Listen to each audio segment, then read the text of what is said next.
बिस्मिल्लाहिर्रहमानिर्रहीम। Last level of organisation हमारे पास था biosphere. So biosphere as the word indicate, bio mean life and the sphere mean surrounding. So it is that part of earth where life exist, जहाँ पे life exist करती है, जहाँ पे organism रहते हैं, कम्युनिटीज़ रहती हैं, एंड साथ में ये ऑर्गेनिज्म एंड कम्युनिटीज़ अपने इन्वायरमेंट के साथ इंटरेक्शन करती हैं, कोऑर्डिनेशन करती हैं, राइट।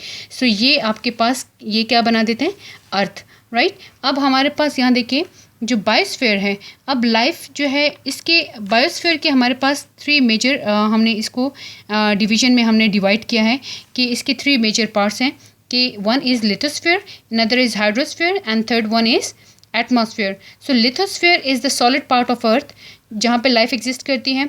हाइड्रोस्फीयर जो है वो वाटर पार्ट है अर्थ का, एंड एटमॉस्फेयर जो है ये हमारे पास ज़मीन के ऊपर वाला जो हिस्सा है उसको हम एटमॉस्फेयर कहते हैं, and it is the envelope of gases, ठीक है। ये हमारे पास गैसेस का एनवलप है जहाँ पे माइक्रो ऑर्गेनिज्म जो हैं वो रहते हैं, ठीक है। उसके बाद यहाँ देखिए एटमॉस्फेयर से सॉइल, एंड सॉइल से जो ओशन है ये तकरीबन इसकी थिकनेस बन जाती है 20 किलोमीटर, एंड यहाँ पे लाइफ आपके पास एग्जिस्ट करती है, राइट। अब यहाँ मैंने यहाँ लिखा है इकोसिस्टम। सो इकोसिस्टम मैंने अभी हमने पिछले लेक्चर में हमने पढ़ा था कि it is the interaction of living component and non living environment, right. यानी plant, animal and microorganism का जो रिलेशन है, जो कोऑर्डिनेशन अपने इन्वायरमेंट के साथ, उसको हम कहते हैं इकोसिस्टम, ठीक है, जिसको हम ecology which is the branch of biology उसमें हम स्टडी करते हैं, ठीक है।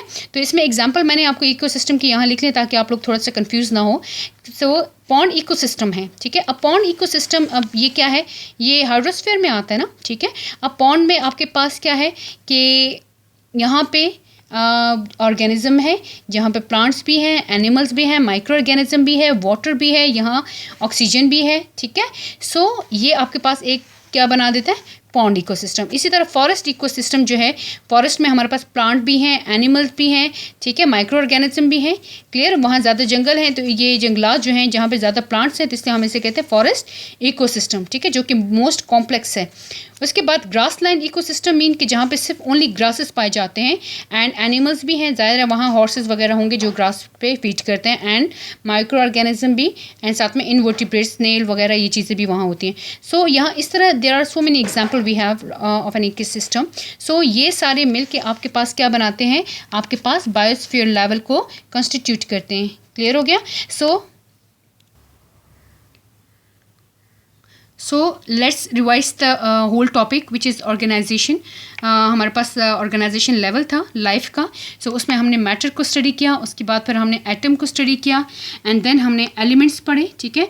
एलिमेंट्स जो हैं वो बायो एलिमेंट्स, ठीक है। टोटल हमने 92 एलिमेंट्स पढ़े जिनमें हमारे पास 16 जो है वो बायो एलिमेंट्स हैं, और उसके बाद 16 में से 6 जो है हमने पढ़े थे जिनमें carbon, hydrogen, oxygen, nitrogen et cetera, ये हमारे पास मैक्रो एलिमेंट्स थे। इसी तरह हमारे पास नेक्स्ट है मॉलिक्यूलर लेवल जिसमें हमने मॉलिक्यूल्स को स्टडी किया था। So macro molecule and micro molecule. So micro molecule में हमने स्टडी किया था what, carbohydrate, lipid, protein extra, जबकि माइक्रो मॉलिक्यूल जो कि मैक्रो मॉलिक्यूल को बनाते हैं, और दूसरा है कि माइक्रो मॉलिक्यूल जिनका मॉलिक्यूलर वेट जो है वो कम होता है, जैसे ग्लूकोज हुआ है, ठीक है। तो ग्लूकोज मिल के कार्बोहाइड्रेट बनाएगा आपके पास। इसी तरह हमारे पास अमाइनो एसिड मिल के आपके पास प्रोटीन बनाता है। उसके बाद हमने ऑर्गेनली लेवल पढ़ा था कि मॉलिक्यूल्स जो हैं वो मिल के आपके पास ऑर्गेनली बनाते हैं। ऑर्गेनली आपके पास क्या है कि स्मॉल स्ट्रक्चर्स हैं which is present inside the cell. अब ऑर्गेनली जो है वो अपने हर एक का अपना फंक्शन है। राइबोसोम प्रोटीन सिंथेसिस करता है, इसी तरह माइटोकॉन्ड्रिया जो है वो अपना सेलुलर रिस्पायरेशन करता है, ठीक है। इसी तरह हमारे पास बाकी जितने भी ऑर्गेनलीज हैं उनका स्पेसिफिक फंक्शन है, ये मिल के आपके पास सेल बनाते हैं, ठीक है। इसको हम कहते हैं सेलुलर लेवल। जो सिर्फ वो ऑर्गेनिज्म जो सिर्फ एक सेल से बने हैं उसको हम कहते हैं यूनिसेलुलर, जिसमें एग्जाम्पल हमारे पास बैक्टीरिया की आ जाती है, ठीक है, या प्रोटोजोन्स भी हम इसमें ऐड अप कर देते हैं, जैसे हमारे पास अमीबा है, पैरामीशियम है, वॉलवॉक्स एक्सेट्रा। उसके बाद नेक्स्ट हमारे पास similar cell.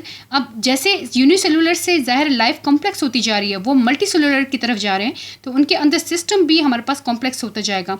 So similar cell combine they will form a tissue, ठीक है। तो वो टिशू क्या है, एक स्पेसिफिक फंक्शन परफॉर्म करता है। उसके बाद जो है डिफरेंट टिश्यू मिल के आपके पास ऑर्गन बनाएंगे। इसी तरह डिफरेंट ऑर्गन मिल के आपके पास ऑर्गन सिस्टम बनाते हैं, ठीक है। एंड डिफरेंट सिस्टम्स मिल के आपके पास एक क्या इंडिविजुअल बनाएंगे, ठीक है। अब इंडिविजुअल जब एक इन्वायरमेंट में हमारे पास होते हैं और इस इन्वायरमेंट को यूटिलाइज करते हैं तो हम उसे कहते हैं ये पॉपुलेशन है। जैसे मैंने आपको कहा था, जैसे ह्यूमन पॉपुलेशन है, इसी तरह अगर एक इन्वायरमेंट है वहाँ पे एंट है, ठीक है, तो एंट की जो है अपनी पॉपुलेशन होगी, स्पैरो की अपनी पॉपुलेशन है, ठीक है। तो ये हमारे पास सिमिलर स्पीशी। अब हमारे पास पॉपुलेशन से पहले जो इंडिविजुअल लेवल है, यहाँ आपने एक टर्म आपको समझनी ज़रूरी है जो कि है स्पीशी, ठीक है। सो स्पीशी हमारे पास क्या है, वो ऑर्गेनिज्म जो इंटरब्रीड कर सकते हैं, ठीक है, आपस में इंटरब्रीड कर सकते हैं और फर्टाइल ऑफस्प्रिंग प्रोड्यूस करेंगे ताकि उनकी जनरेशन आगे इंक्रीज हो सके। क्लियर हो गया। सो इसको हम कहते हैं इंडिविजुअल लेवल में हमारे पास स्पीशी का जो है मेजर रोल है, मतलब एक ऑर्गेनिज्म को हम स्पीशी कहते हैं।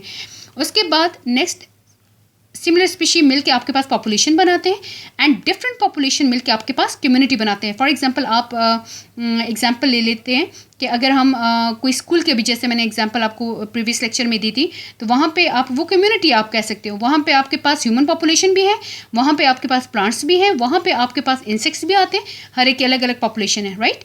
सो हमारे पास community lead toward the ecosystem, ठीक है। अब इकोसिस्टम क्या है कि यहाँ पे हमारे पास ये पॉपुलेशन एंड इकोसिस्टम मिलके, पॉपुलेशन एंड कम्युनिटी ये मिलके आपके पास इकोसिस्टम बनाता है। मीन कि यहाँ ऑर्गेनिज्म का अपने नॉन लिविंग इन्वायरमेंट के साथ जो इंटरेक्शन है उसको हम कहते हैं इकोसिस्टम। अब इकोसिस्टम जो है ये मिलके आपके पास क्या बनाएगा, बायोस्फीयर, यानी पॉपुलेशन, कम्युनिटी एंड इकोसिस्टम, ये इंडिविजुअल लेवल, ये सारी चीज़ें आपके पास कहाँ पे आ जाती हैं, बायोस्फीयर में। So biosphere is a part of earth where life exist, जहाँ पे लाइफ एग्जिस्ट करती है वहाँ उसको हम कहते हैं बायोस्फीयर। सो बायोस्फीयर को हमने डिवाइड किया था 3 मेजर पार्ट्स में। जो सॉलिड पार्ट है अर्थ का उसको हम कहते हैं लिथोस्फीयर, जो वाटर वाला पार्ट है उसको हम कहते हैं हाइड्रोस्फीयर, एंड जो गैशियस पार्ट है उसको हम कहते हैं एटमॉस्फेयर, ठीक है। सो यहाँ इन तीनों सेक्शंस में हमारे पास लाइफ एग्जिस्ट करती है। क्लियर हो गया। सो होप आपको ये टॉपिक क्लियर हुआ होगा। So if you like this video, kindly share with your friends and also subscribe my channel for more notifications for more new lectures.